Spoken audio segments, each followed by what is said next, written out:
sudah menyelesaikan perhelatan akbar tentang memilih siapa calon presiden kita. Kemudian kita juga ke depan akan diuji oleh Allah untuk memilih sama-sama calon pimpinan daerah dimanapun kita berada. Kemarin juga kita disibukkan dengan hiruk pikuk kedatangan tamu kita, seorang pimpinan besar dari agama Kristen, Paus Fransiskus, yang datang ke Indonesia. Tamunya memang tidak begitu mengagetkan, tapi jamuannya yang membuat kita miris.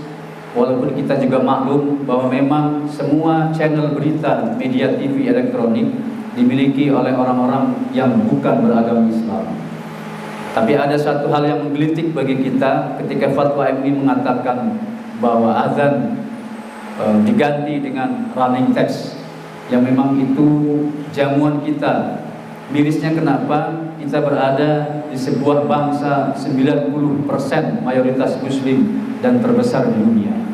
Karenanya untuk menyikapi ini, izinkan Khatib memberikan satu informasi tentang syariat Islam sebagai sebuah konsekuensi dan tanggung jawab atas persoalan-persoalan yang memang kecil tapi menggelitik di hadapan kita. Hadirin yang berbahagia, kalaulah ada pertanyaan seputar kita yang bertanya tentang apakah kita butuh kepada syariat, pertanyaannya mudah dijawab, tetapi sulit untuk dibuktikan. Buktinya apa? Dalam hal yang sepele saja kemarin kita masih dibingungkan. Kenapa harus memberhentikan kumandang azan yang memang biasa-biasa saja walaupun sebelum datang pemimpin besar dari agama Kristen itu. Tidak ada azan diganti dengan running text, tapi kemudian berubah secara total ketika ada pemimpin besar, kumandang azan di televisi diganti dengan running text. Hadirin yang berbahagia, kata Imam Ibnu Qayyim Al-Jauzi rahimahullah, manusia memang sangat membutuhkan syariat, bahkan melebihi segala kebutuhan mereka kepada selainnya. Kebutuhan manusia terhadap syariat, kata Ibnu Qayyim, tidak sebanding dengan kebutuhan manusia terhadap ilmu kedokteran sekalipun. Mari kita tahu jawabannya. Bagaimana Al-Quran membimbing kita agar kita butuh kepada syariat yang bernama syariat Islam ini. Yang pertama, syariat Islam tidak berdasarkan pemikiran akal manusia. Karenanya syariat Islam mustahil bertentangan dengan akal, karena yang membuatnya saja yang menciptakan akal manusia. Semua syariat Islam, hadirin, meskipun berbeda-beda bentuknya, ada yang fikih bentuknya, ada yang tauhid bentuknya, ada yang muamalah bentuknya, ada yang usuluddin bentuknya, ada yang ilmu kalam bentuknya, ada yang tasawuf bentuknya. Semua itu bentuknya sama, namun pokoknya sama. Semua bentuknya berbeda, namun pokoknya sama. Sebagaimana Allah berfirman dalam surat Al-Mu'minun ayat 71, "Walawit taba'al haqqu ahwa'ahum lafasadatis samawati wal ardu wa man fihinna" ila akhiril ayat. Allah berfirman, andai kata kebenaran itu menuruti hawa nafsu mereka, pasti binasalah langit dan bumi ini dan semua yang ada di dalamnya. Hadirin, ayat ini menjelaskan bagaimana mungkin orang yang berakal akan menganggap syariat Rabb, syariat Allah yang maha bijaksana, bertentangan dengan sesuatu yang selaras dengannya. Gak mungkin. Syariat sholat misalnya, syariat zakat, kemudian puasa, lalu haji, berkurban, dan semua syariat yang harus dilaksanakan oleh umat manusia, karena memang diperintahkan oleh Allah. Bukankah itu semuanya indah dan baik? Tidak ada syariat yang Allah perintahkan kepada itu jelek, tidak ada. Naudzubillah min dzalik. Kemudian jika ada orang yang akalnya menganggap bahwa syariat Islam datang dengan persoalan yang sama sekali bertentangan dengan keindahan, bertentangan dengan kebaikan yang dipandang oleh akal, maka kata Ibnu Qayyim Al-Jauzi meneruskan dalam bukunya, hendaknya ia berkabung atas kematian akalnya dan memohon kepada Allah agar memberinya akal yang lain. Berarti orang itu akalnya sudah mati. Hadirin, kemudian yang kedua, syariat Islam bukan hasil perpaduan berbagai ideologi, bukan. Coba kita simak ayat Allah berikut, wa kadzalika ma arsalna min qablika fi qaryatin min nadhirin illa qala mutrafuha inna wajadna aba'ana ala ummatin wa inna ala atharihim muqtadun fantaqamna minhum fandur kaifa kana aqibatul mukadzibin. Az-Zukhruf 23-25.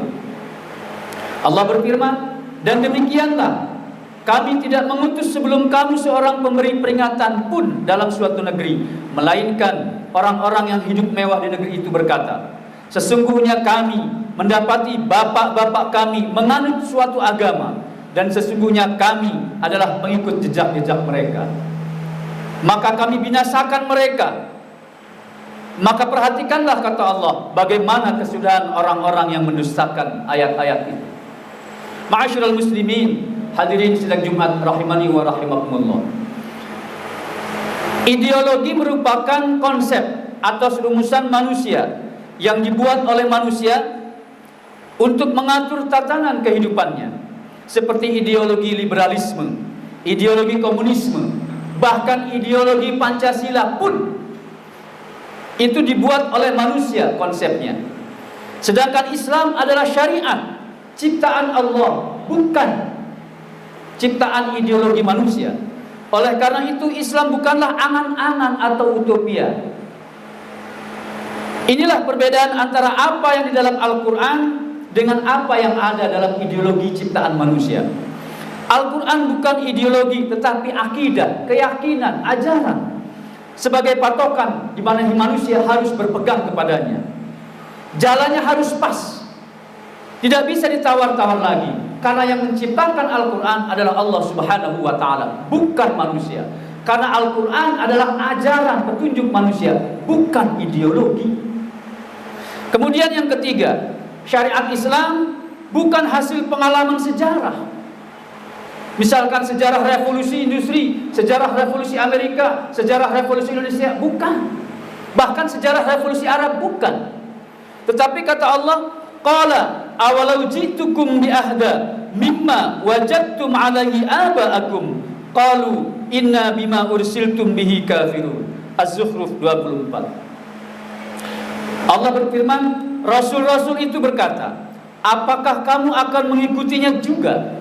Sekalipun aku membawa untukmu agama yang lebih baik atau nyata, memberi petunjuk daripada apa yang kamu dapati bapak-bapakmu menganutnya. Mereka menjawab, sesungguhnya kami mengingkari agama yang kamu diutus untuk menyampaikannya. Ma'asyiral muslimin, mengapa? Sebabnya Islam bukan hasil perjuangan seseorang atau suatu bangsa, atau sebabnya apa Islam bukan hasil pengalaman sejarah? Dalam ayat tersebut dijelaskan bahwa orang-orang kafir tidak mau lepas dari sejarah nenek moyang mereka. Artinya apa? Bila kita sudah menjadikan sejarah sebagai sumber nilai untuk mengatur kehidupan, maka kita sudah termasuk manusia yang menyekutukan Allah, memusyrikkan Allah dengan sejarah apa yang dimiliki oleh manusia itu. Apakah Islam muncul di Arab maka ajarannya terpengaruh oleh paham berhala Arab? Bukan juga. Justru paham itu ditentang oleh Islam. Jadi Islam, hadirin, tetaplah Islam. Islam adalah ajaran yang diberikan oleh Allah, dan Islam dibawa oleh Rasulnya Muhammad sallallahu alaihi wasallam. Kemudian yang keempat, syariat Islam ini bukan hasil perpaduan sebagai aliran filsafat. Misalkan nasionalisme adalah perpaduan filsafat nasional, demokrasi adalah perpaduan filsafat nihilisme misalkan. Bukan. Allah berfirman, al-yawma akmaltu lakum dinukum, al-yawma akmaltu lakum dinakum, wa asmamtu alaikum ni'mati wa raditu lakum al-islam madina. Al-Maidah ayat 3. Pada hari ini, kata Allah, telah kusempurnakan untuk kamu agamamu. Ila akhiril ayat. Hadirin yang berbahagia, syariat Islam itu adalah Al-Quran, begitu juga As-Sunnah Rasulullah. Tidak ada sumber selainnya yang menjadi dasar Islam. hanya Al-Quran dan sunnah Nabi Muhammad sallallahu alaihi wasallam. Ma'asyiral muslimin, sidang Jumat yang berbahagia, keempat alasan tersebut menunjukkan bahwa memang kebutuhan manusia terhadap syariat lebih besar daripada kebutuhan manusia terhadap udara untuk bernafas sekalipun, apalagi terhadap makanan dan minuman yang dibutuhkan oleh manusia. Jika kita tidak bisa bernafas, kita tidak bisa makan, tidak bisa minum, maka yang mati hanya tubuh dan roh kita saja. Tetapi bila kita kehilangan syariat, maka yang akan binasa secara abadi semuanya. Rohnya binasa, tubuhnya binasa, dan semua lingkungan kita binasa. Lantas mengapa kita sebagai umat Islam masih dibuat bingung terhadap syariat kita sendiri? Ini persoalannya.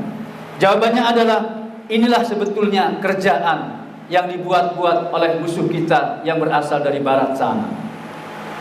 Ketika para ilmuwan barat yang notabene tidak bertuhan dan tidak beragama itu bingung mendefinisikan agama mereka sendiri, maka akar kebingungan barat mengartikan agama karena sebenarnya konsep Tuhan yang bermasalah buat mereka. Jadi agama yang ditafsirkan, diartikan oleh mereka bermasalah bagi mereka sendiri.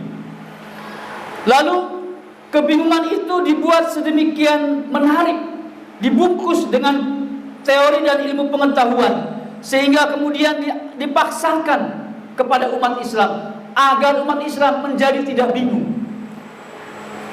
Jangankan di kita, mereka saja bingung. Kebingungannya dilemparkan kepada kita agar kita bingung. Jadi mereka mentransfer kebingungan agama mereka sendiri.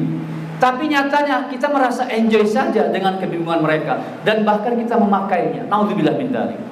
Ini yang Allah kabarkan kepada kita dalam surat Al-Furqan ayat 43. Ara'aita man ittakhadha ilahahu hawahu afa anta takunu alaihi wakila. Sudahkah engkau Muhammad melihat orang yang menjadikan hawa nafsunya sebagai Tuhannya? Apakah engkau akan menjadi pelindungnya? Ma'asyiral muslimin yang berbahagia, oleh karena itu, untuk membuktikan kebingungan orang-orang barat, mari kita simak sebuah pertanyaan yang salah. Saya ulangi, mari kita simak sebuah pertanyaan yang salah untuk kita umat Islam. Pertanyaannya adalah, adakah konsep Islam mengenai pluralisme?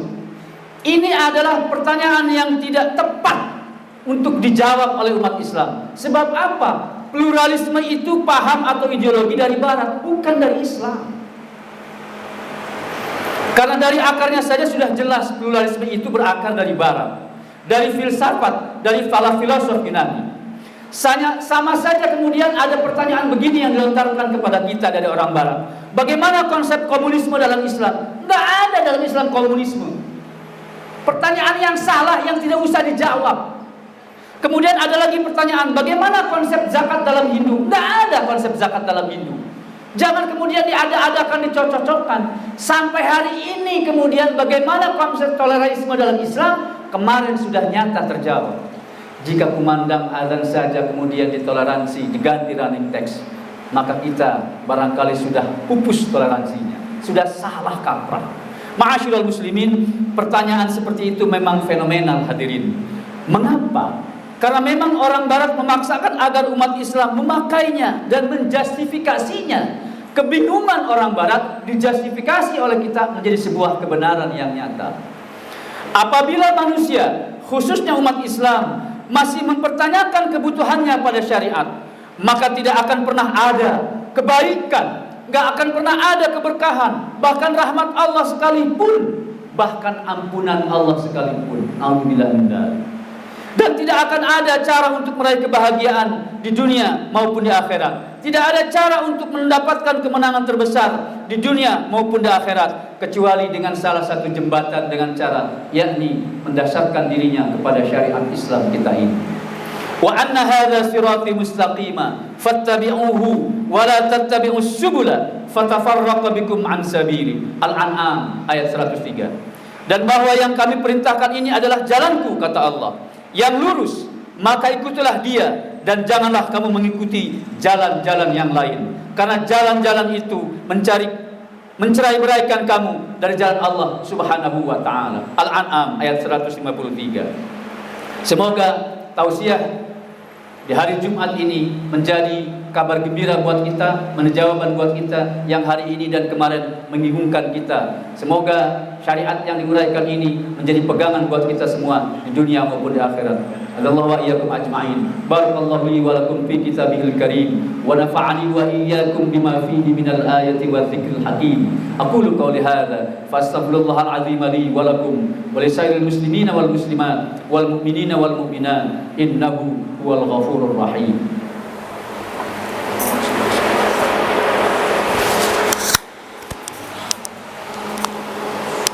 Alhamdulillah.